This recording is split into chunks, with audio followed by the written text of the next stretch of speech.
Today I'm talking about how we built getlocalsupport.org in just 4 days. This one might be a bit more technical. I think that's a little too technical. But I'll keep the explanations really simple. My aim is to show you the end-to-end process of how we took getlocalsupport.org from ideation all the way to released in just 4 days, and how we did that so you can replicate that yourself. Getlocalsupport.org is a platform that automatically connects vulnerable people with verified volunteers. The service is being piloted in Dundee, and now we're looking to launch it nationally. So why did we start getlocalsupport.org? Our startup GoRoadie is based around connecting learner drivers with driving instructors. Since lockdown, there hasn't been many driving lessons. We had the time and we had the skills to do something interesting, but it had to be for a good cause. We thought that the volunteer sector could be overrun with requests at this time, and we knew that we were able to connect two different sectors together because we had already done that in GoRoadie. From there, we started brainstorming. I'm going to use the whiteboard here. This is where we thought we can auto-match volunteers based on their abilities and their geographical location. We then planned out what our minimum viable product was. And before we went too far, we decided we needed to validate there was a need for this service. That's a great idea. The very next day after planning, I jumped on the phone. I started phoning volunteer organisations around the city, and luckily I got in touch with a few people from Dundee Volunteer and Voluntary Action. I explained our background and I explained what our ambition was, and they responded with enthusiasm. So much so, they wanted us to demo the idea in 3 days' time. Are you mad? So best get to work, I guess. Now we had an idea, we had a demo in 3 days' time, and we don't have a product. How did we go from no product to showing a demo in 3 days? Another good question. So what technology did we use? We decided to use the same infrastructure as we used on GoRoadie, and that's Ruby on Rails. We didn't think now was the time to learn a new framework or a new language, and Ruby on Rails is great for getting something out to customers very quickly. We've proven that time and time again with GoRoadie. So rather than looking at the new shiny technology, we went with what we knew and what we knew best. So the first thing I did was create a brand new project. The very first objective there is to deploy that on a production environment. That's before any code is written. So the reason for doing that is ensuring that you have the end-to-end process of development all the way through to production. I recommend anytime you're building a project,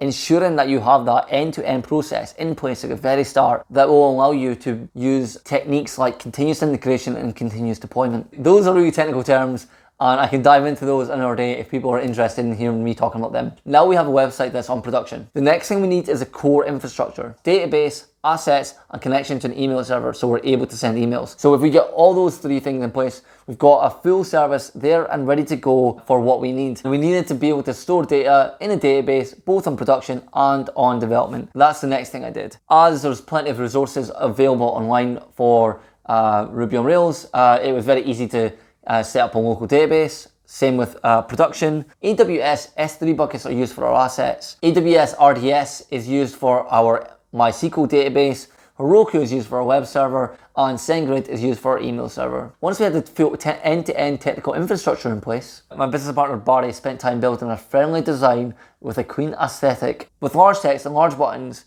so that people of all ages felt comfortable using this product. So again, back to the technical side, we needed to capture requests. So we built a forum asking for vulnerable people to submit their requests, and we built a sign-up flow for volunteers. And then we used our auto-matching technology to connect to both. The auto-matching technology would run every few minutes on this automated service, and we had that all in place for the demo. Next, we needed a name. Since we work on GoRoadie, and I'm a fan of the word Go for some reason, we went for Go Support. We decided to drop the Go convention. We wanted this to be very clear of what the product did. Barry suggested getlocalsupport.org. There wasn't a better name. It's exactly what the service is for. That makes sense. 4 days from our initial idea, we had a product ready to go that actually worked end to end. We jumped into a call with the volunteer organisation and we talked through our ideas and our current thinking. We were very clear with them that we were open to hearing their feedback, because let's be honest, we are not the experts in the volunteer sector. They liked what they saw, they fed back a lot, and they asked a lot of questions.